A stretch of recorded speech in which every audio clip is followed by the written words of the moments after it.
rock and roll. Ladies and gentlemen. Early too. Look at that. Puerto Ricans on time. We on time today. Ladies and gentlemen, welcome to episode 5 of Lyon in the Truth. We got a special guest in the building, DJ ELI in the house. Yes, Wait, sir. you go by something else now too. So DJ Eli is gonna always be DJ Eli, DJ ELI. Most of everybody knows me into the Chicago music scene, and now that I'm doing these cigar events, Fabian Ziegler, aka Dirty Fabian from Drew State, coined me DJ Acid since I've been DJ I'm now the Acid. official Drew State DJ. And You I got do kids. Acid. You got a kid, right? I got 2 kids. Yeah, 2 kids. Yeah, 2 Congratulations. kids. Thank you. You named after a drug. How does that make you feel? I was kidding. It's not a drug, damn it. They're gonna experience the acid. You're I'm gonna whip that acid. That's what I'm gonna do. So, man, you and I go way back. I'm talking about we are late teens, early teens, maybe even late teens, right? When was the club days? Yeah, those old school manor days. That's how you know you're old. That's how you know you're old when you talk about the old days. Man, when I was back in the day, they couldn't tell us nothing. Yeah, exactly. Yeah, we going way back for a minute, man. I've always been rocking with you for quite some time now, man. When you're doing your solo thing, and I can't remember. I remember again because we were back in the day talking about age. Like I can't remember. I believe I remember here listening to some of your stuff. Neurotic used to put some of your stuff on his mixtapes. I remember that. And then I got he had that My City. Yeah, My City. Then I did Mid Coast Music, and I think was it All That She Wants? Was that one of your? Oh my God, yes, that is. That's she. Yeah. It's another. Yep. I used that joint. I mean, we've been rocking since then. Like that was back in the basement days too. Man, that's a long time ago. Way back. That was about a good 150 pounds ago for me. Oh, likewise. No, you still look good, bro. You look really good for me. You got hair on your head. Look at this, bro. I'm trying. Shit. I'm trying to keep up. So let's talk about it. Let's go all the way back, man. Let's chop it up and let's dissect.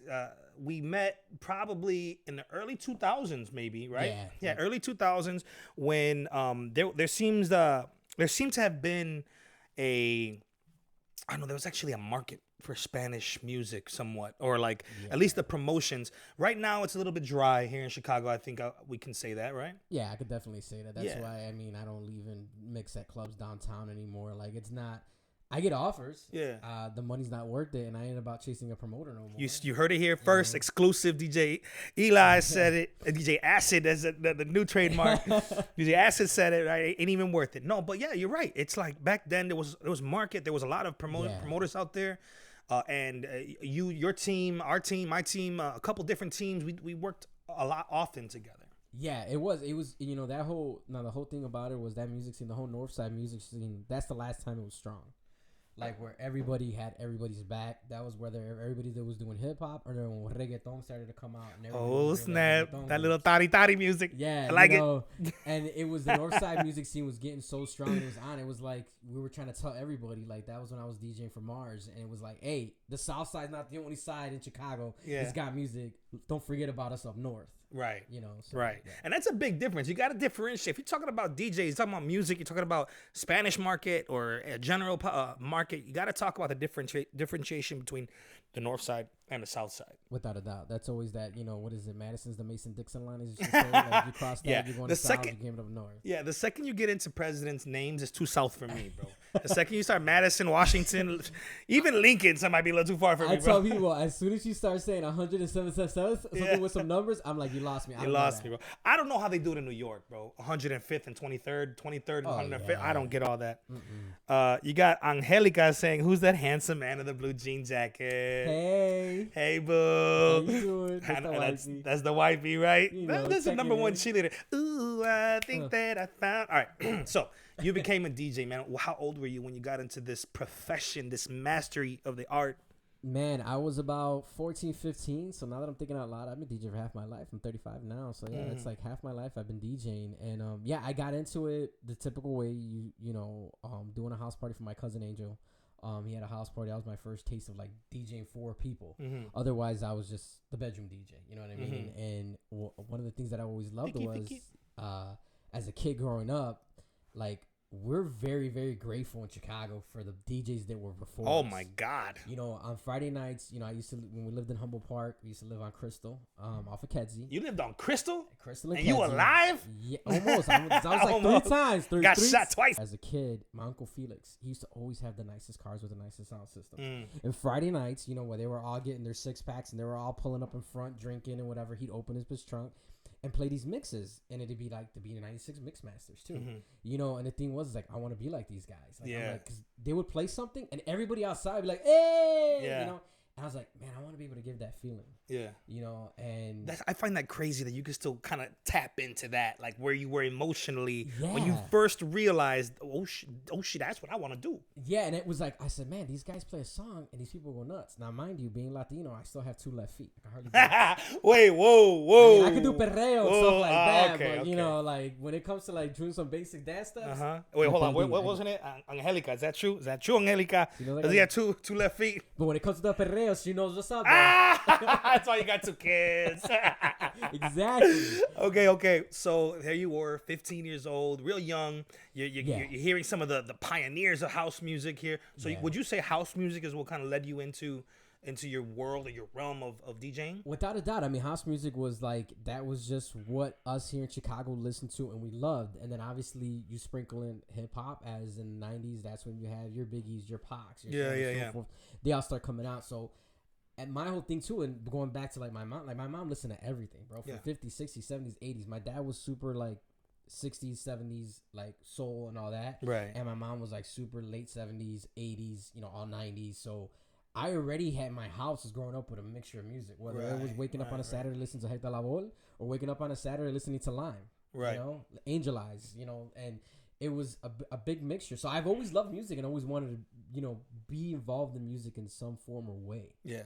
And you have people, like I said, the earlier pioneers, when you have your Julian Jumpin' Perez's, your Too Cool Chris, your Bobby D's.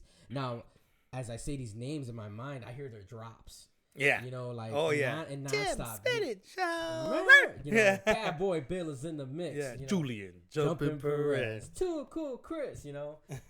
Tim Spin and Sean. Yeah. Those are guys. Bobby D, mixing it up. Yeah, sets the night on fire. You know? Yeah, Bobby. Yeah, I remember. See, I hear these guys. I hear all that, and even like, nonstop. You know what I mean? Like, and I know you had Nonstop as a guest on here, which I was a dope show you guys did, and he was one of my biggest inspirations. Like being a DJ, being Puerto Rican, being from Logan, because I was living in Humboldt for a long time. Being from K7. Yeah, you know, that eight, you know, doing all that. Like, he was a true inspiration, and I used to see him. I sang that song for like a week straight here in this house, like when he was on the show. Like, you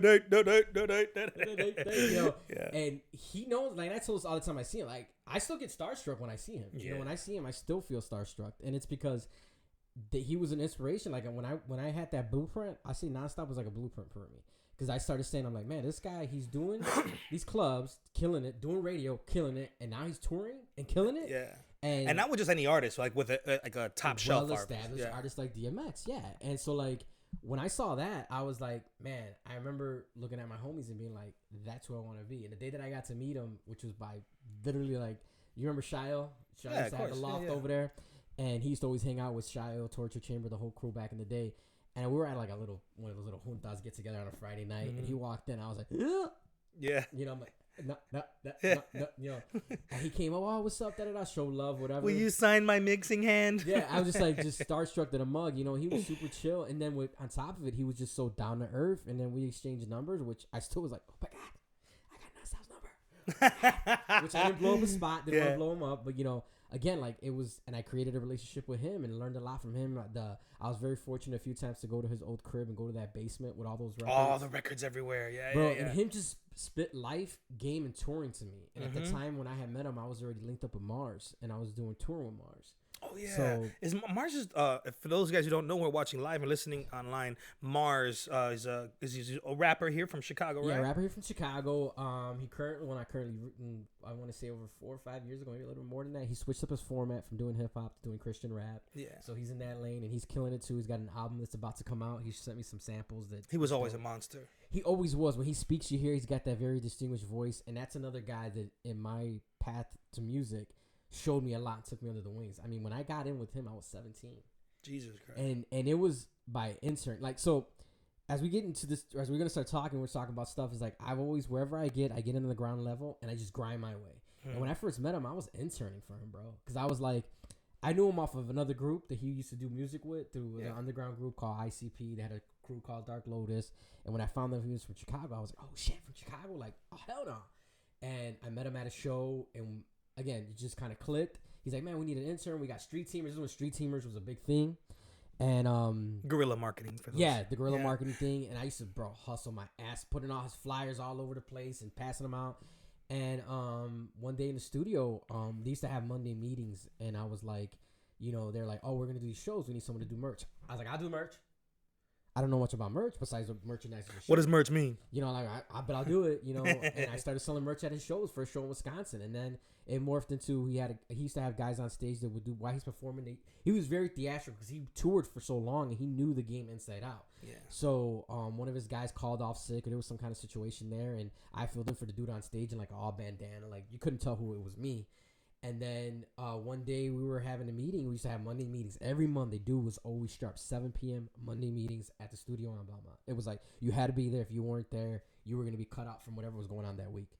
And I couldn't make it. And I was like, listen, I got this whole thing I'm going on. I DJ. He's like, you DJ? I'm like, yes. Why don't you say nothing? I'm like, well, again, like when I enter something, I don't want people to think I'm coming with an ulterior motive. Right. This is going to be a theme like you hit to the podcast. It's like, places that I've done, things that I've did, I didn't have an ulterior motive. I wanted to just happen, organically. Yeah.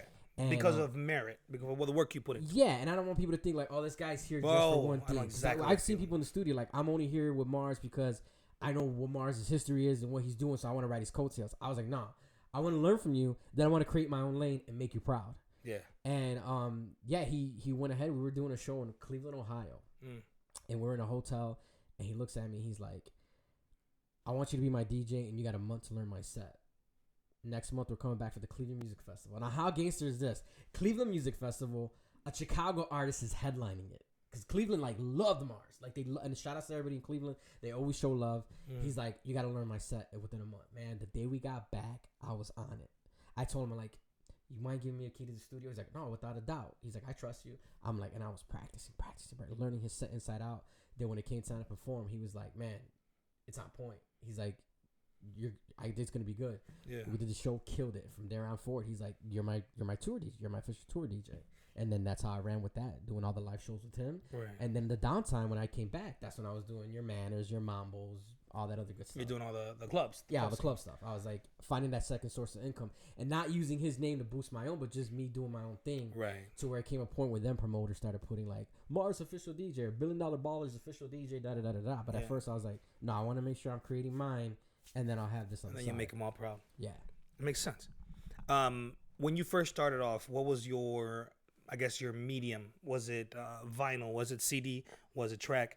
So when I first started out, it was vinyl, and it's funny to refer back to the interview that you did with Nonstop. He was talking about the turntables his mom got him. I had got similar. It was called DJ in a Box. They were belt driven, not direct driven. So and I got heavy hands. Yeah. So I would touch and it start slow, but I made it work, And I used to hang out at Tommy Boy Records. I used to pick up records there. I remember that place. Yeah, bro. When I was a kid, I used to pick up all my CDs and all my stuff, or cassettes, I should say. Let me take that back.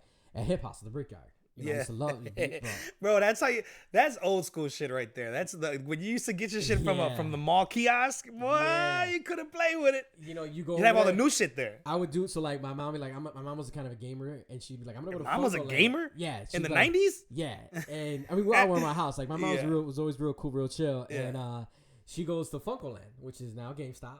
Funkoland was over in the Brickyard. Yeah, Hip House was next door to it. Yeah, and I'd be like, "I'm gonna go to Hip House and hang out there and get records and whatever and CDs." So when I started out, I had a nice little small decent record collection, and I started with turntables. Yeah. And then when I got into the club scene, that's just like when CDs and you could burn CDs started coming out. Yeah. And I was like, what? You mean I don't got to split my earnings with somebody to come hold my crates? I could just... But then I looked like I was going on a vacation with two maletas. Yeah, two leather cases this big of them. Yeah, walking in there like... Hey, that's bags. Like crack, though. Like, I've seen many people get robbed for those. Oh, yeah, without a doubt. You had to make sure, like, especially leaving blanks around. And that's why I blank CDs, I didn't care. Yeah. I used to leave them a mark or make small things so if I knew you don't know what it is to give your loved one a blank CD with the best songs you've ever heard in your Yeah. life that's trying to speak your emotions, Trying to curate all that business, all that emotions, and put it on a CD. and mix on it. And then it was cool was because I was able to get all these CDs, burn different songs or make songs, and Right. And I used to go to Lily's record. Like at that time, that was when reggaeton started taking off. And I used to always hang out at Lily's record shop on Division. Yeah, we don't talk about Lily around here. And I would, political reasons. So I would go over there and I would go shop there and I would get CDs there. Or La Voz Latino too. I used to go get stuff out of there too. Disco City too. Anywhere. That was my joint. Trying to get reggaeton because my grandmother and my cousin would send me stuff and I would be like, again, like having CDs, and I just created this crazy collection of CDs, and I started mixing on CDs too. What's the one song that you can kind of like? I always have a couple songs that always remind me of my parents. Like, you know, it's when from living with them in my house. Every time I hear this song, it's like, oh, that takes me back to when I was living with my parents. What's the one song that kind of reminds you of you coming up as a DJ, or like if you could think of one right now? Well, earlier I kind of referenced it with like Lyon by their song Angel Eyes. Yeah. You know, and I used to like my mom used to play that. I still have that cassette sitting in my drawer. It was an all black cassette with the yellow on it. Yeah. Like that was a house jam or like a dance jam, I should say, that I always loved and that always takes me back and that always remembers. Who's your favorite DJ right now? Oh, without a doubt, it's gonna be Nonstop. Nonstop. Mario, shout out to Mario, DJ Nonstop. You know, I mean, like I said, you're gonna have to tag him, man. Still, even at his age, which he don't even look the age he said on his podcast. Oh, he looks so young. He still does. You know, like he's always been a true inspiration, man. Like I said, like especially we were talking about this a little early when I got here, is being a Latino in a market trying to establish yourself, being Puerto Rican trying to establish yourself. Preach it. You know, like he is that bar. He set that bar, and you want to follow that bar. And I know I'll never get to that because that's just a level of where he's at. But I know at least if I'm chipping at his heels, like I'm happy with that. Like I'm fine. I love that. That's so nice to me.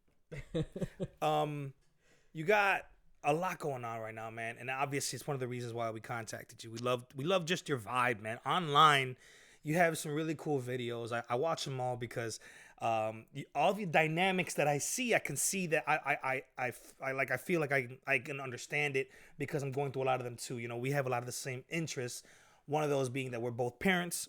Yes. You know, we're both parents. We're both husbands. Yes. You had the eye look like yes. Yes. Make sure she's not watching right now. Is she logged off? Yeah. Is it off? Is she off? Is she off? All right. No.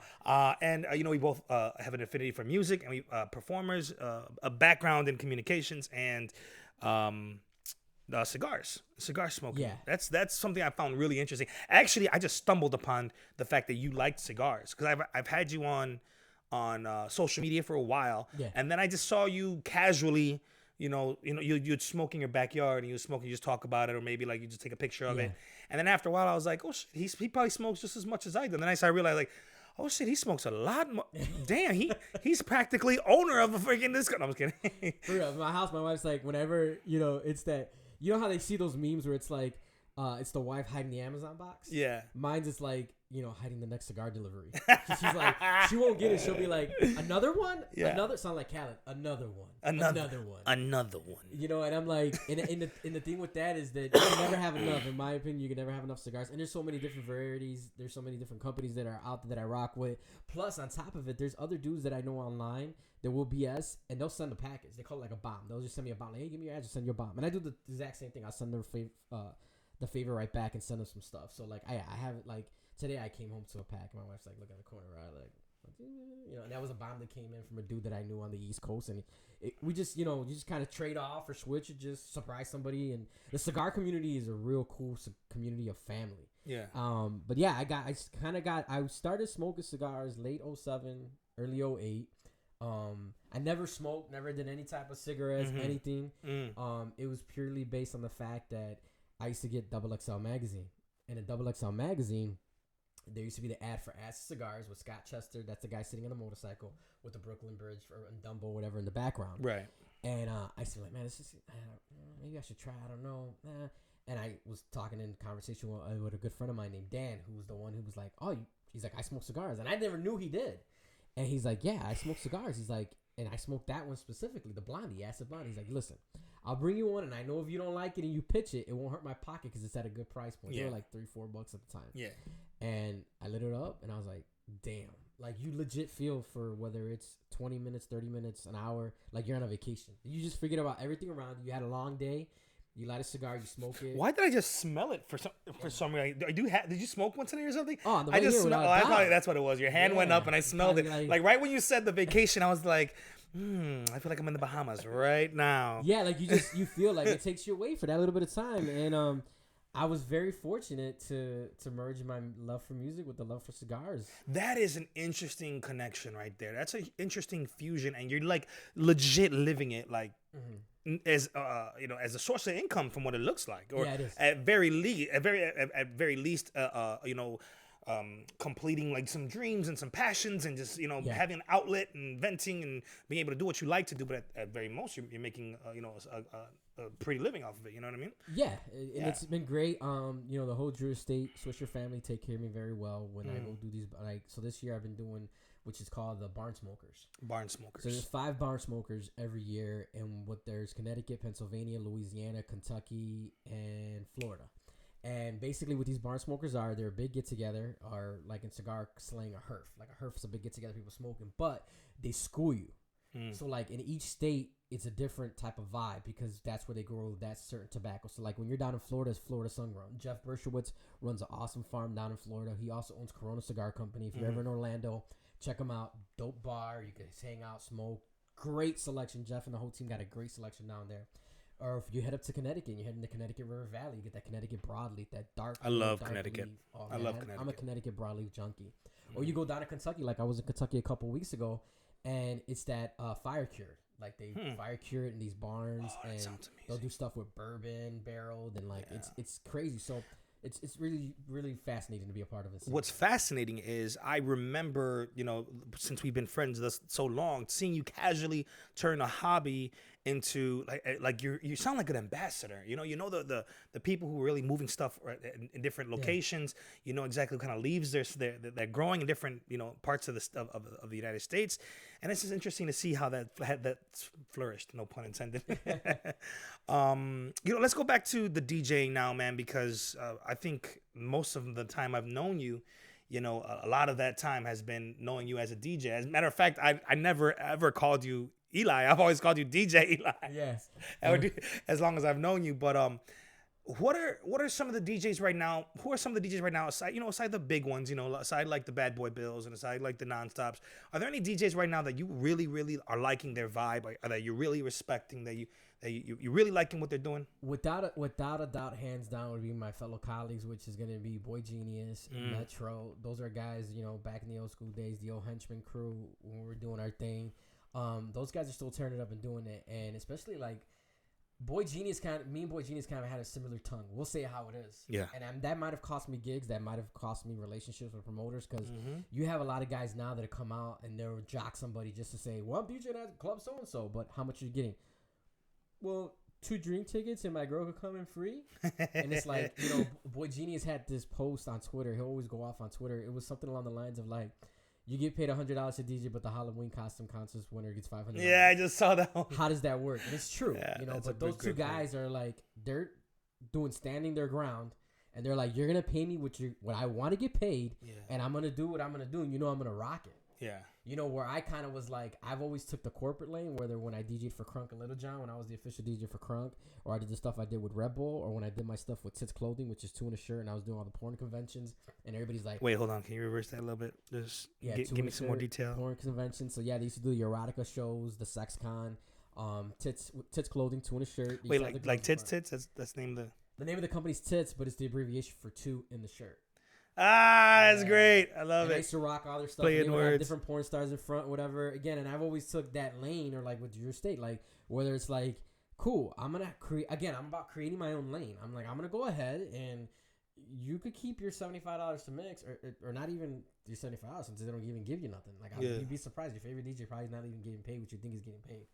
And I'm like, I'm going to go do this lane. Now, maybe I might do once a month, once every other month. But that lucrative amount I get is going to hold me off, and I can still do my thing with my family and not sacrifice that time.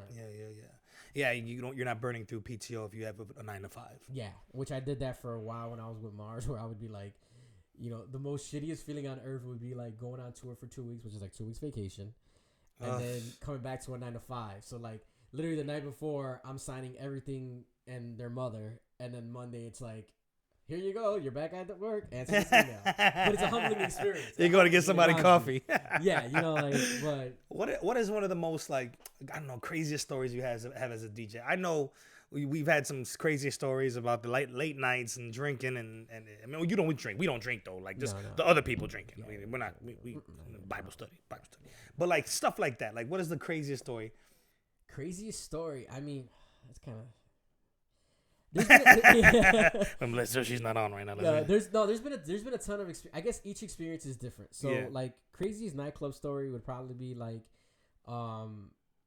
the scene, especially on Weed Street. I used to call them the Weed Street fights. They're not as bad as the Chromium nightclub fights, but like being like coming out and seeing people that are like drunk off their ass, just like walling out. Yeah. And being in the middle of that, and then or being on tour and seeing some of the craziest chicks that would come up to, you know, to Mars or whatever, and some of the stuff that Mars is throwing you under the bus, Mars. Yeah, I'm not gonna give an example. You know, it's a different life now. But like sometimes the recklessness of people, like to see that when. Don't get me wrong. When I see someone that I think is an idol or someone that I look up to, I fan out. But there's been like different levels of fanning out where people are like, "Oh my god," you know, and they're like really like you could say whatever you could tell them they would do. So like the craziest thing touring is being the fact that you could have the power to tell somebody something with the point of your finger and they would do it as a snap. Yeah. You know, craziest nightclub scene would it be like besides DJing and rocking clubs and having a bomb ass of a time. Would be like the aftermath of seeing people fight and you're just like people getting shot at. Like I've been in a club that I was DJing that got shot at. You know, bullets here and bullets whizzed by. Yeah. You know, so like it's been nuts. So shit, I'm old, man. I'm old. Like now it's like I go to a club and I don't want to move. You just want to hold up the wall. I just want to hold up the wall and just look at everybody like all suspect. Look at this old motherfucker right here. And I mean that's what I so back. It's funny you said that when the peak of that, everybody used to ask me if my shoes were glued to the DJ booth because I would always watch after I was done. I was always stay in the booth. I wasn't about trying to go down and holler at the Fifis and be like, hey, it's me. Wait, did you just say Fifis? Yeah, you know. I like that term. That was a pretty good one. Yeah, taking it back. You just dated yourself. Yeah, I did, big time. And or the hoochies. The hoochies, you know, the bust downs and all that stuff. The chicken heads. And I would plant myself to be like, you know, watching what that DJ was doing and to give him props. Like I always showed love. I've never walked in a booth and anybody cannot say that I've hated on them. Or sent them off. Like I've always either if they were coming in Flipside used to come in. I used to show love, listen after his set. I love Flipside. Bro, I'm like, man, you killed that shit. You know, like it didn't take nothing for me to say that. Now there's other guys that would be coming up who would like they wouldn't want to say that, acted cocky.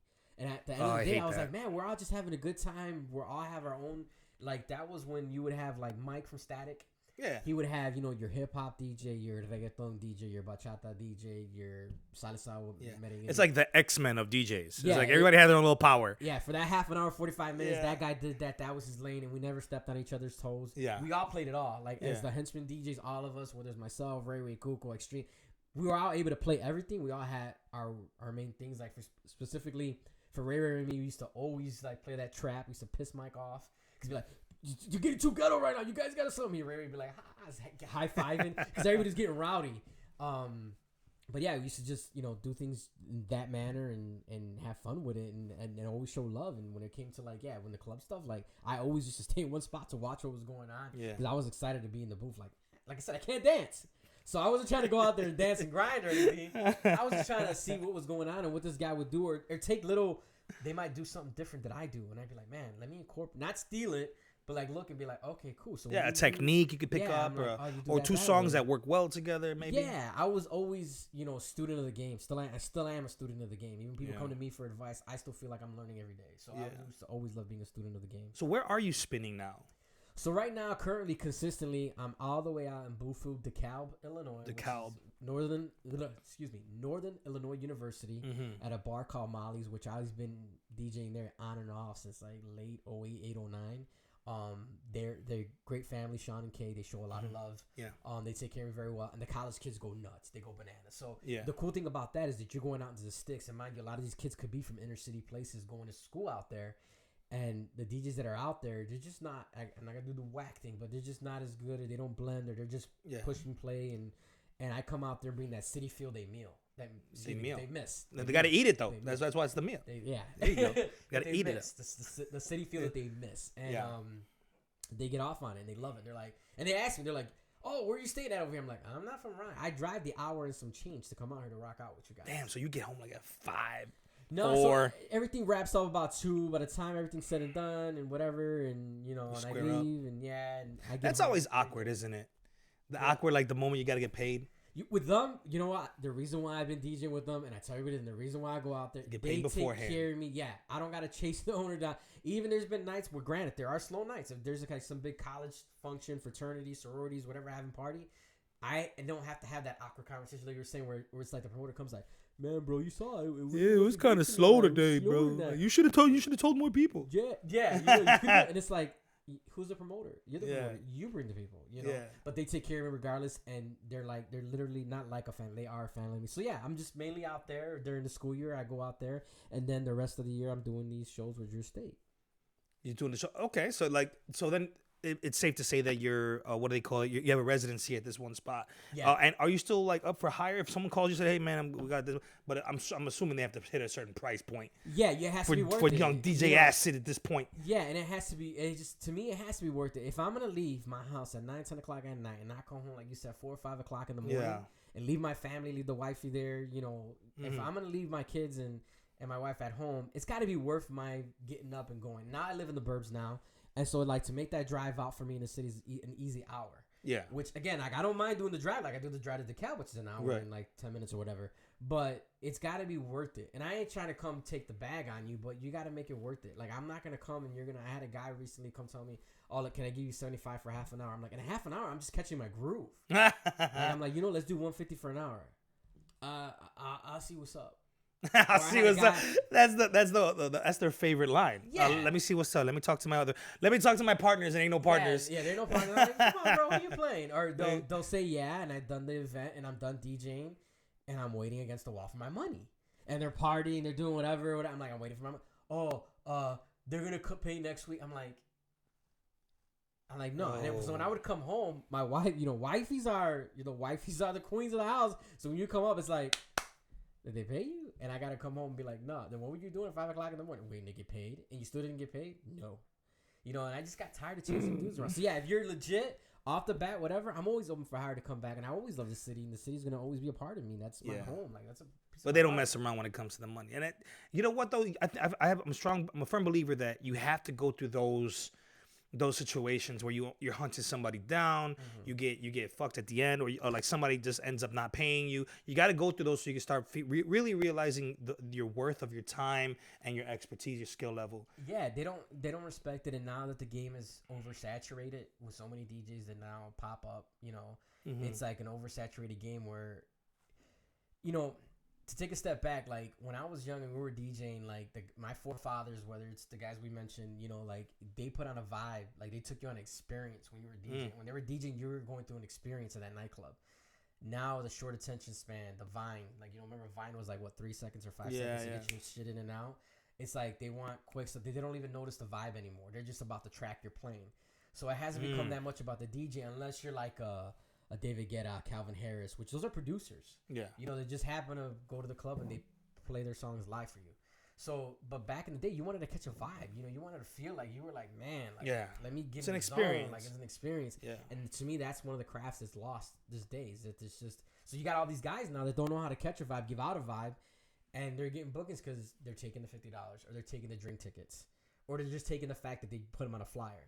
So you mean to tell me that if I go on YouTube right now and I learn how to blend two songs that have a similar BPM, right?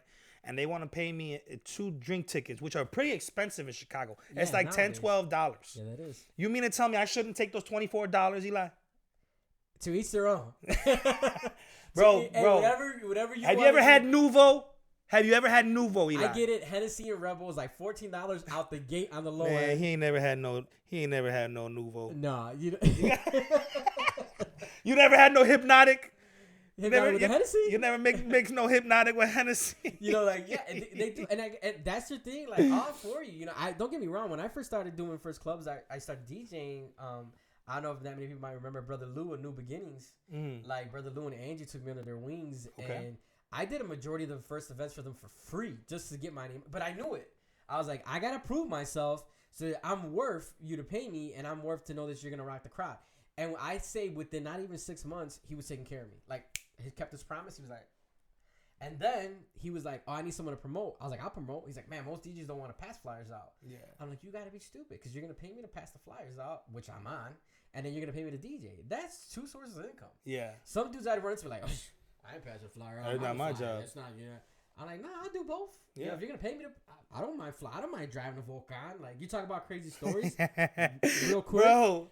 Let me stop you there. You got a whole bunch of people talking about Volcan right now. You got like about 3 or 4 people talking about Volcan and the send-offs. What is that story about? Send-offs at Volcan. Does that sound familiar? There probably is some send-offs at Volcan. So look at him. I can see him sweating. By the way, no, just kidding. Volcan, like we used to. And for those of you guys who are watching who don't know where Volcan is a nightclub here in Chicago on the south side, not too far south side. Yeah, it's kind of on the south side, but it's Volcan is a club of Spanish persuasion. Yes. And so when we were doing our thing up at Manor, and Jonathan, I don't know Jonathan Mendez. Jonah, yeah. That's what's one of my rider. He's here today. What's up, Jonah? Big shout out to Jonah. Jonah, I see. He's one of my ride or dies, and I'll never forget and I love Mike from Static. He knows I love him. I love Pops, his dad. Like Mike's like a brother to me. Not like he is a brother to me. And he's like, "Hey, I need you guys to go to Volcan. They got a party. We're going to be throwing a party there. It's going to be a stoplight party. Remember the stoplight party? Red, yellow, green. Yeah. I remember that. Yeah. If you're single or if you're just like, You know how many dots are wearing green when they shouldn't have been wearing green, bro? Yeah. And they get mad if Idris will take their picture. And then one. Yo, take me off. Yeah. All right. For those of you guys who aren't on game, this is what happens. All right. So back in the day, a big thing to do, maybe this is in a lot of cities, maybe not just Chicago, but a big thing back in the day, in the early 2000s, the thing to do was you would go to the club and you take a bunch of pictures. Right now, you wouldn't take them. There'd be a roaming photographer. The roaming European Idris would show up. He's one of them. One of many, and would take those pictures. So come Monday morning, everybody in their thirsty selves is just waiting because they want to make their profile picture on MySpace. Yep. Or Mi Gente. Yeah. And you were hoping you didn't get caught in the background, rubbing up on somebody, trying to holler at somebody. And you know you had a man or a girl. So for clarity, what ended up happening was these photographers would take pictures of everybody, ambient, like just regular, what do they call them? Candid pictures of everybody in the crowd. So there was a website you would go to, or it depends. There was Chi-Town Scenes or some other ones that you would go to, and you'd see the nightclubs, the popping nightclubs, and you see all the pictures. So not all the time were you the person posing for the picture, but sometimes you were the person in the background of the picture. Yeah. And it's the cause for a lot of controversy. Sketch City. Sketch City. So Shade Ball Express. So going back to Volcan, Mike said, I need you guys to take these flyers over there. So me and Jonathan go over there. Now that night that we were there, it was like a straight cholo night. So nothing against my fellow Latinos, the Mexicanos. I see y'all.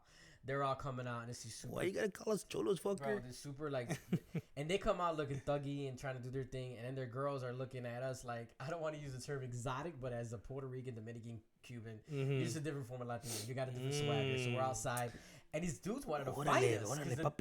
The chick's girl comes and was like, "Hey, what's up, you Puerto Rican?" And we're like, trying to pass and just get out, and these guys came around in a truck, and they were gonna try to shoot us. What happened was they told him to keep going because traffic started building up, and the guy we hear blatantly clear as day. He throws his gang sign at us, which I'm not gonna say which gang it was. He throws his gang sign at us. The guy says he's got the gun, and he's like, "We're gonna shoot that." Yeah. And I looked at Jonathan, and I was like, as soon as the car went to go make that U-turn to do that bend, pew! We left. We got back. We're like, Mike, we almost died for taking flyers for you for the stupid nightclub. We almost died for the red, yellow, and green light special. For the stoplight party. The stoplight party. We would have been bloody red, And, we would have been red as hell. Yeah. But that's the type of shit that was happening back in the day. You trying to go in a different territory to promote a party, and you almost died passing out a piece of paper because some dude's chick. That you had no interest in. Oh my God, those are some good stories, man. So, your kids are gonna end up looking at this and be like, "My daddy was crazy." Oh, it's funny because I got in my office, I got a big Ziploc bag filled with all the old flyers. Yeah. And I was recently reorganizing stuff. My oldest is 12, and he was like, "Oh, what's this?" I go, "Club flyers." He's like, "What's club flyers?" What's that? And he starts looking. Paper? Like, is that you? Yeah. And then and it's funny because I look at all of us, and we all had the sunglasses on. The white ones? Yeah, the white ones? Everything, just all trying to be like, looking goofy. I mean, for that time, we was the shit, Yo, but we were doing it. No one could tell us anything different. I was on a flyer, and it was getting handed out. I remember my aunt going nuts on over in Logan Square by the Gap over there, and she saw posters on the pole, and she's out there yelling, rest in peace, my Aunt Millie. She passed away from cancer a few years back. I'm sorry. And she was yelling. They call me Paulie. My family calls me Paulie. That's the nickname they gave me. And she's yelling, "That's my nephew Paulie. That's my." So people that are just randomly like, "Who the hell is this lady just over here yelling names?" But yeah, it was a different time, man. It was awesome. It was that, like we were saying earlier, that scene back then was just so different. Yeah, it was very different. To I feel like every older generation talks about the generation, the you know, their youth, as though it was the heyday, it was a golden era, you know. It was, because I remember our parents doing the exact same thing. Yeah, to me, that's the last time that the nightclub scene. It was, you remember all these different promoters where it was Static, Manny, Rhonda, all these guys that were out, North Star, where it was like everybody had a piece of their own pie. Everybody did it. You win. You looked forward to Friday and Saturday nights, and then the summer when Sangria would do Sunday nights. You looked forward for that because everybody went out.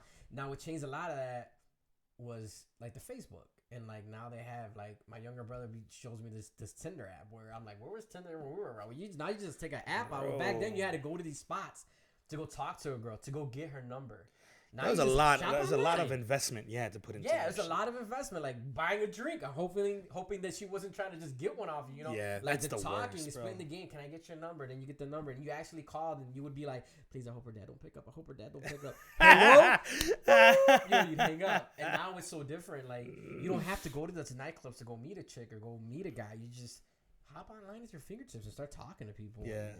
Yeah. That requirement to meet face to face no longer exists. That changed when AOL, you know, started doing chat rooms. You know, it was like the digital club, you know, nightclub. Yeah, I remember hanging out there doing the whole what's ASL. Yeah. Sex location. You know, sex location. Name, you know what I mean? And you hop in chat groups in there. Do you remember before chat rooms? Do you remember these things called what are they called? Like, message boards? Like, they were like, well, not message board, but it was a phone line. It was like a hotline. Party line. Party lines. Yeah, yes. Party line. Yes. Everybody knows about the party line. Tell me about the party lines. Well, you ever did the party line? I never had a party line, real talk, but there's a certain someone, I'm not going to put this person on blast. And we were reminiscing about this a couple years ago, matter of fact. Your wife. Yeah, I get it. And I'll tell you off the record. Okay. But he won't feel that embarrassed that I want to put him on blast. Yeah. But his name, he would call and we would be hanging out at his crib, and his name was Panlalgo. He'd be like, yeah, you know, call me da-da-da, Panlalgo, da-da-da. For those, you know, I mean, Panlalgo is long bread, which also translates to you know. Well endowed. And that was funny, hearing like, you want to meet up? Yeah, well, I live over here. Where you at? North side, you know, west side, whatever. And yeah, they used to do those. And I never got into that for the fear of, I always had the craziest Jiminy Cricket. Like, the conscience that I have on me is nuts. Like, I always second guess situations before I get in them. And I was like, man, what happens if I call on this girl? This is before catfishing. Yeah. Like, what if the girl ain't who she is? Or what if they're trying to jump? And then they started doing stuff like that. That's when I got dudes getting robbed. I just remember the whole thing was everybody gangbanging. That's what I remember most of the time. That too, yeah. I was like, everybody was like, yo, what's up? This is Lil Loco from Beach and Spalding. You know, we just over here right now. We see all them D's. We see all them D's. We got you. We ready for you, G. And that's just like, oh my God, gangbanging at a whole nother level. Gangbanging. All right, so off the subject of DJing, tell me a little bit about your man cave, because I've seen you post about it on your social media, and I've seen you kick your wife out the man cave. And I wish I had I wish I had the balls to tell my wife to leave a room, or your wife is very understanding. One of the two. But it's a little bit of both. So that you got this man cave that you hold sacred. Now tell me about this man cave. So this man cave took forever and a day to get. When we finally moved out of our condo, we had a townhouse, and we had our second born, and we got our basement redone. I was so eager to get our basement done, fully furnished, so that I could get the upstairs office to make it my man cave. But yeah, in my man cave, I just have. It's like a Mod Podge of everything of me. Whether it's on the rack, you see the fun pops, old wrestling figures, old autographed horror stuff. I'm a big horror movie buff. All the way to just relics from DJing to backstage passes for Korn and Slipknot when I used to hang out with them, and to all my cigar stuff. So yeah, you know, I have my setup, and if you're probably referencing the one video with my wife, I literally, obviously my man cave, I hang out, get my music for the week, but I also pay bills and get stuff done. And this is straight up organically. This is not like I say like 99.9% of the stuff that I post with my wife and I is literally organic. It's not like we're sitting together like we should stage this. Yeah, it's not like that. Now, you should say this. I'm keeping it real. We're online and the truth, but I'm telling you the truth. Hold on. There is an Angelica Ross that says, "I'm in your man cave right now, rearranging everything." That's what she says. I'm gonna have to shut the lights off or something down in my Hue app right now. Yeah. Do something. But, so she was in there, and I would literally have my back turned. And I was complaining, you know, it's funny how we become our parents when we get older. And I was complaining about the light bill. Yeah. Like, they're notorious. Like, she leaves her closet. We're not using these. Yeah. And I'm like, you know, she'll leave her lights on. My sons leave stuff in the basement. Or if I get home before them, because I start work a little early. Mm-hmm. And I'm like, I'm like, these lights are on, you know? And I'm like, you flashbacks to being a kid. Now I understand. To my mom, like, I understand what you meant back in the day. And I was complaining about the ComEd bill. I'm like, how the hell is this ComEd bill $175? And I hear, deet, deet, deet. Which is the sound that my New Air cigar coolador makes. Which is it's like a humidor, but it's like a refrigerator, and you're able to control your humidification and your temperature like at the perfect amount. And I'm like, what are you doing? He's like, well, I'm lowering it down since you got all these refrigerators running. He's like, I think you're wasting some energy. That's great. I was like, I'm like, get the fuck out of here. Out you and take the other one with you, which is my son, my youngest. That's I'm great. Like, both of you, you know, she wins points for that one. Yeah, so it just I have all kinds of stuff in there for my cigar stuff and all that. You know, I find that fascinating, bro. I find it fascinating that, like, for example, like when I moved into my home, I hope she's not watching, or my wife's not watching. When I moved into my home, I ended up having to get rid of all my shit. Right? I got rid of all of it. Like, my tools ended up in a corner somewhere. My furniture sold or given away, or painted over and reupholstered or something. Mm-hmm. And then it ended up being everything that she wanted, right? And what I'd give to have a place of my shit. And that's most men. Most men want a man cave. Yeah. If you ask any man, if they had their dream house, what's the first thing they're going to say? I want my room. Yeah. I want a man cave. TV room, I want a good sofa. I want a big screen TV. I want these lights over there. I want to split my PlayStation or my Xbox, whatever. And I want this and this. And, you know, what women... Right, I'm gonna get killed by our female audiences here, but the reality is what are some of the things that women want a lot? You know, they want their stuff too. Yeah. But our stuff oftentimes is like what you said. It's a representation of who we are. Yeah. Almost of who we lost. True. To a degree, right? Because the rest of the house can't be about horror figures. It can't be about cigars. You can't smoke cigars in the house. It can't be about the comfort or the big ass screen TV that only plays what you want to watch. Or the posters from the old movies that you liked. Yeah. They can't. Like, I have a weird collection of Thanos stuff. This is weird. I have it in the trunk of my car. Because it could never set foot in this house.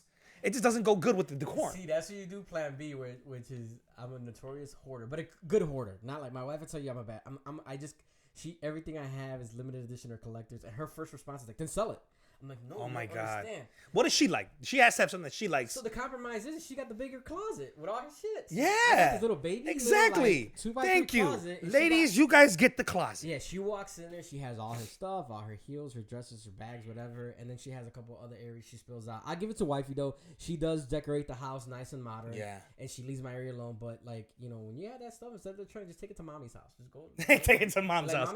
Mommy, put this in a box. Put this in a box. So she hates when if I do visit my mom and what happens is I'll go rummaging through old stuff because my mom she's a legit hoarder. She'll keep shit and just to be like, well, I remember when you were small. Da, da, da, da. Like my brother's 27, 28, and I'm 35, and the basketball room that we had, they're still there. I'm like, Mom, why don't you get rid of that? Well, because you guys used to play on that when you're. I'm like, just get rid of that basketball room. And when I go there, I'll pillage through things and I'll bring stuff home. And I come to the door and my wife Angel's like, where else am I gonna chain up the bikes?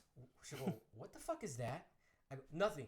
Are you bringing more shit? You know what I mean? And I'm like, maybe, but look this was my Pokemon cards from when I was a kid. And then, again, sell them. Yeah. I'm like, no, this is like the limited edition hologram, like Charizard. Yeah. Like, I can't sell it. And then she gets super pissed if I go, and it goes for like $500-600. Why aren't you selling it? I'm like, because I don't want to sell it. I want to hang on to it still. You know, my Jordan cards, my old basketball. I hang on to that. It's worth money. It is. It's an investment. It's investment in sentimental value. It's a retirement plan, guys. Yeah, there's coming to a point where I might get rid of it. But that point's not now. Do you get to smoke inside your man cave? Ooh, I've been trying forever and a day. We just shot a video recently, and we're celebrating. And legit, like a cigar celebration. And we're making this cool announcement about this clothing company that we're starting. And I'm snipping it. She's like, what the hell are you doing? I'm like, we're going to celebrate. She's like, no, you're not. I'm like, well, it's just this one. No, you're not. Boop. The video cuts. It was like legit, like, man, I wanted to smoke the cigar. Da, da, da, da. It's like, not in the house. Da, da, da, da, da. Take that shit outside. Yeah. But I give it up to her. She knows the weather's turning. And for Sweetest Day, she just came through with this tabletop, like, heater. So I can sit in the garage. Oh, set it up. Like, it's like a patio heater. Yeah. We don't really have a patio, but. Bro, it legit seems like she's like your number one fan, bro. She is. In a good way. No disrespect. No, she is. She's my biggest supporter. I know I drive her nuts sometimes. I know through all thick and thin, through like when I was touring and I was in and out, through all that drama, she's always held down at the house. She is the soldier of the house. Like whatever she wants, I try to get. Well, I try to take care of her because she's a big supporter. Cool. Keep talking. Real talk. Like she'll go ahead and she's the first one that even with the. So we started a clothing company called CigarClubClothing.com with some cool shirts. Unfortunately, I don't have them with me today. We drop them next week. But she has a graphic design background, and she was like, she's always willing to meet me halfway so we could do something together. Like her thing is fitness. She's a big fitness nut. And people go to her for fitness advice. She works out 5, sometimes 6 days a week. Holy shit. Yeah. And she knows cigars my thing, and she knows that I'm not gonna take my happy ass into a gym right away. So she's just like, hey, like I do graphic design. I have some ideas. I know you love cigars. You talk about how big of a family this is. She's like, how about we do some cigar shirts? Because she's like, I know you always, like I get stuff custom made from Drew Estate. They do it out of Subculture Studios down in Nicaragua. Hence the jacket, probably. Yeah, like, and they do like these hoodies and stuff with all the logos. I got a big one on my back. And I have like an eye of where I want things and how I want them placed. Yeah. And she's like, you got the eye for it. She's like, maybe you should start. Because some of the stuff that's out there now is tacky. Like they'll use the Game of Thrones font that'll say like, don't take my cigar from me, or I am the king of the north for my cigar. It's cheesy and just overpriced. And we got together and we're doing CigarClubClothing.com. Love that idea. Let's talk a little bit more about that. So you just had this idea. You guys, joined forces like Voltron, you and the wifey. And now you guys have your own brand. I saw that. That happened last week? So we announced it last week. It's a pop-up shop. It was going to be open for 2 weeks. This is the last week, so there's 4 more days to buy. You hop online. Once the pop-up shop closes, we'll ship out, and then we're going to see where we're going to go from there. If we want to eat inventory. When I say eat inventory, that means like where I'm going to go ahead and drop some ducats and have all the stuff at the house or not. But for the time being, we linked up with a good company.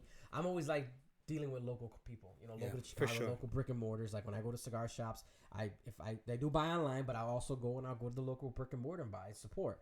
So we hooked up with a company called BlinkTees.com. BlinkTees out of Hoffman Estates, great group of people out there, and they have a couple of different programs with incentives where when you link with them, obviously they're gonna get their cut, we get our cut, but they'll help do the orders, custom made, fulfill them, and all that good stuff for the time being. So that's why it's a pop-up shop. Right now it's going to pop up. Once the store closes, everything goes out. We'll see where we go from there. We already got the next set of designs on deck, which is going to be some more cool stuff. And then we're rolling into next year too. So from the sounds of it, this what's the name of the company again? It's CigarClubClothing.com. CigarClubClothing.com. So from the sounds of it, it's clothing for the cigar aficionado. Yeah, we call it clothing for the grown and smoky. You know what I mean? Grown and smoky. Because it's nice and elegant. You can get a nice V-neck or a nice tee, or you could get. We have some nice crop tops for some of the sisters that smoke. Sisters of the Leaf, that smoke cigars too. So it's kind of a medium between both, where you could rock it with a blazer under. If you want to go to the shop and rock it with a blazer, you want to go out on a Saturday, it's nothing too vulgar, nothing too. If you're at like the zoo or a museum where it's not some crazy edgy thing, which I don't have a problem with that type of saying because I'm always about free speech, speak your mind. But just something clean that you can rock either way, whether you're, like I said, kicking it in the backyard or you want to just throw a blazer on with some nice jeans, some nice Steve Maddens and rock it out to the lounge. It just kind of rides that median. I love how you have these two very vastly different, like arenas, these two completely different spheres that end up colliding to do the things that you love to do the most. That's music and cigars. So you end up doing, you end up smoking casually, and it builds to the point where you're talking about it online. You rub some elbows with some big wigs up in one of the largest, if not the largest manufacturer of cigars out of Nicaragua. Manufacturers out of Nicaragua, Drew Estate. Tell me about this relationship, because we haven't touched on that really much today. A little bit, but not much. So that relationship started. It's another organic relationship that I was very grateful with Jonathan Drew, JD, as everybody knows him. He's from New York, Brooklyn, and he's a huge hip hop head and old school graffiti artist head. Wow. Like he's just all about that life. That was his era growing up. So Drew Estate's always been like their whole thing. Their slogans are the rebirth of the cigar. They're just kind of like the oddities in the game. They're always just switching it up. Like there was times you go to these trade shows where not knocking on nobody, but you have, Carlito from Arturo Fuente, and you have Rocket Patel. They're doing their suits and their whatever. John's coming in and throwbacks, whatever, just leaving their reps. Everybody's just a different set of people. Like it's laid back and chill. Right. Okay. So him and I linked up at an in-store, and we used to bullshit online, like, you know. Now, when you say an in-store, for those of you guys who don't know what a cigar smoking in-store, can you explain that? So basically, an in-store is not a lot of manufacturers do this that own the company. They'll have their reps do these stores where that's where you get your deals. Like, okay, tonight's going to be, you know, a Rocky Patel event, and you'll get, you know, $20 off boxes, whatever. Drew Estate does the same thing. They have their rep.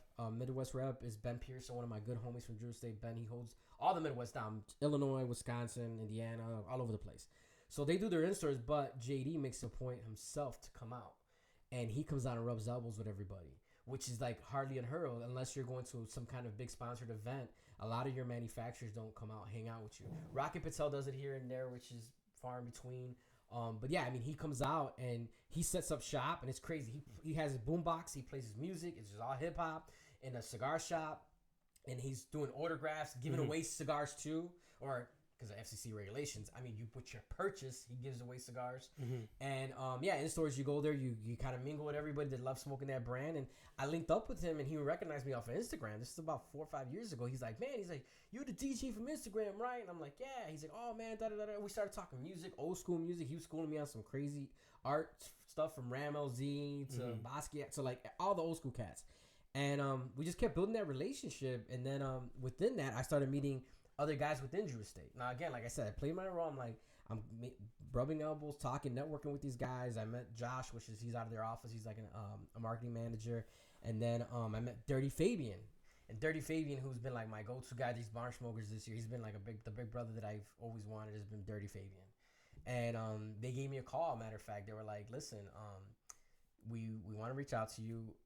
It all started which is I'm gonna be doing this week Thursday. It's the UF4 Halloween release party. Jonathan Drew always comes to Casa de Monte Cristo, and he does a UF4, which is a search cigar he only does for that store. And they only release it that day. Whatever sells out is out. You're not gonna get it unless they have leftovers or whatever. So I did that event for him, and John was like, and mind you, at this time I already went to Nicaragua with John. I mean, we talk on the phone. He had in-stores for his alcohol company. I used to go help him out at the Benny store. But I never was like, let me DJ. DJ. I just never did it because, I don't want that ulterior motive. This guy's here for something else. So he threw the... You wanted to come organically. Yeah, he came my way and said, through the opportunity, without never hearing me mix. Just hearing me about my stories, and he knows like Paul Rosenberg and Eminem and that whole thing. Like, he's got a special cigar called the Shady, which is a commemorative cigar for Shady Records. And he threw the opportunity my way. I mixed, and he was like, oh, shit. He's like, we're going to talk. And I remember coming home with my wife, like, excited. I'm like, he said, we're going to talk. He's like, about what? I'm like, I don't know. He just said, we're going to talk. Fast forward about a month and a half later, it was almost, after Thanksgiving, Fabian called me. Fabian, does the consumer engagement. He's the director of consumer engagement. He reached out to me and said, hey, bro, it's Big Dirty. I said, what's going on, Fabian? He's like, I want to give you an opportunity. We're going to be celebrating Acid's 20th anniversary next year. We have all these events, these 5 barn smokers on top of the big event for cigarinternational.com and this big Vegas show called TPE. And I'm like, okay, like, where you going at? And he's like, would you want to be our DJ? And I actually told him, I was like, does a bear shit in the woods? And he's like, I don't know, do they? That's a typical saying you say, does a bear shit in the woods? Of course they do. So I was like, hell yeah, I want to do it. And we worked all the details out. He told me what was up. He said, don't announce nothing yet. We want to do this whole press release with you, blah, blah, blah. I hung up that phone and I was in tears, bro. Because I was like, wow, to be able to have that opportunity to DJ for the company. I came down to my wife and she'll tell you, like, I literally was in tears. I was excited. Like, it felt good to be able to open up another path and be able to cross again, to take that and cross it in and tie them together. Because I'm a huge cigar fan. So, yeah, long story long, our relationship built like that. And then I've been DJing for him, and now I get looked for. He just had the Miami Herf on the yacht party this weekend. People were messaging me on Instagram. Are you going to hear? Because now they know that I'm JD's DJ. I'm like, no, I'm not, because that's a separate event they got booked. They booked him. I'm like, I didn't get asked to. I said, but if he asked me, he knows I'll fly in a heartbeat. They take care of me. I'm like, I'll go. But unfortunately they didn't, which is what it is. But just to see people show love that all year to hit these barn smokers that were going to Miami for this thing, asking me if I was going to be there. Yeah. Like, oh, you're not going to be there. You're like, I'm not going to go, but if you email this person. Yeah, but make sure if you see him, tell him why I ain't Tell him there. I said. But and relationships still continue to grow, and I'm doing these events for them. I got Casa de Monte Cristo this Thursday with him when he's in town here in Chicago, and then we roll right into the Louisiana barn smoker. I'll be in Louisiana this weekend. Oh man, that sounds like fun. Roll into the VIP party Friday, and then the actual Louisiana barn smoker Saturday. So, is it inappropriate to say that I want to be you right now? No, not at all. I'm very grateful. Everybody tells me, they'll be like, bro, you're so lucky, bro. How did you do it, bro? And I'm like, and I'm always humble, and I'm always like, you're right. And to me, you can't do nothing without two things, which is support and God. Support for my wife, because she holds the fort down while I'm gone, and God, because I'm a firm believer in whatever your path you're in, God is the one leading you. You have my days where I was like, man, how come I'm not DJing there? Or how come I'm not doing that club? Or how come I'm not on that tour? Like, I had offers from artists. They wanted me to DJ for them. I got all excited. It didn't happen. And I feel hurt about it. Yeah. And my wife would be the first one to be like, it just wasn't meant to be. Don't work hard. It's not you. You know, because then you start questioning your skills. Like, maybe I suck. Question yourself. You know, but it just didn't work its way. And this one worked its way. And glory to God, like, it's been a great ride. And I'm continually looking forward to what else is to come. Right. So if people want to find you in person, they can find you in Northern, right? DeKalb. Yeah, locally, Northern DeKalb. You have a residency there at Molly's? Only Friday nights at Molly's. Molly's. I can't believe I remember that. Molly's. At Molly's Bar, only Friday nights. Only Friday nights. So you want to see this guy full-on fledged, face-to-face.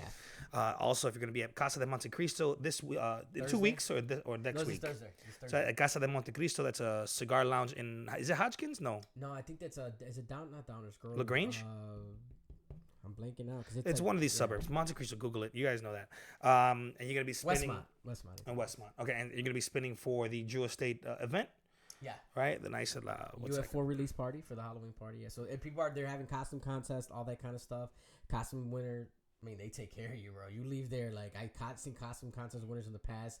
Leave with boatloads of cigars. They got other goodies they give away. Right. Drew Estate got a lot of cool art pieces from the Subculture Studios down in Nicaragua that they give out that are hand painted. Like, nice. It's good. It's a good event. And they got good food. I think they're selling tickets for it, which is not through Drew Estate, but through Casa, which includes your food, a certain amount of cigars. Yeah, I saw that. Access to the atmosphere. Yeah, and then you also have the joint venture with your wife. Amazing clothing line for the cigar. What is it for the old and smoky? For the grown and smoky. The old. You don't want to go the old. You don't want to say the old. The grown and smoky. And that is at where?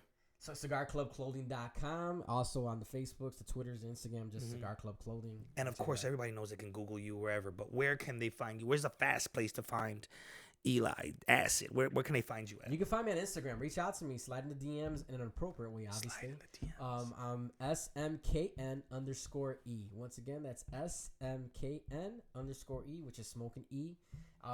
Reach out to me if you want to see what's up going on. I'm always give recommendations. I get hit up all the time for like, hey, I'm gonna go to the cigar shop for the first time. What should I smoke? And I recommend, and I always try to answer back if I'm busy during work during my regular Clark Kent hours. You know, I make it a point to reach back. I'm the type of person that you could, just like the Drew Estate people. Yeah. I had this conversation with another interview that I was doing. They were talking about how you could reach out to everybody in the answer, and I'm just the same way. You reach out to me. I'm not too big to be like, I'll answer you. I'll talk to you, whatever you want to talk about, and hit me up.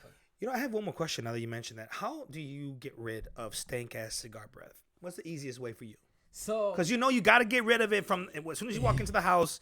You can't smell like it. Your hair can't smell like it. Well, not me per se, but your clothes can't smell like it. And your mouth can't smell like it. So basically, there's a couple of different things you could do. I had this knock chomper spray, but it kind of smells like, you know, it's got a very strong scent. Let me say that. But it takes away the smoke odor. It's for smoke odor. Oh, what does it smell like? It's a little bit like. I've been told they're like. So long as it don't smell like ass, I'll be all right. No, I don't smell like ass or nothing like that. It's a very. I don't want to be. You know, I'm not trying to be like. It's like very like an Indian smell, meaning like very like sage. Like like it's just got this real like earthy smell, like incensey smell. What's wrong about that? It's which I don't mind, but it could be strong. Or I have these candles too. And then when it comes to like the gum, water, none of that shit works. I have a tongue scraper, so at night, like when I go home, it's got this little weird thing, and you try to scrape your tongue. But it also comes into play with cigars, which you combine them with. Like my wife would be like, "Oh, I don't smell it on you," but then I can drink some like scotch. If you're eating or you're drinking, she'll be like, "Oh, it smells stronger," and it's like certain alcohols might bring it out more in your gums or in your palate or your saliva. Yeah, so that makes a lot of sense. Tongue scraping, brushing your teeth real good, and knock chomper spray though. There you go.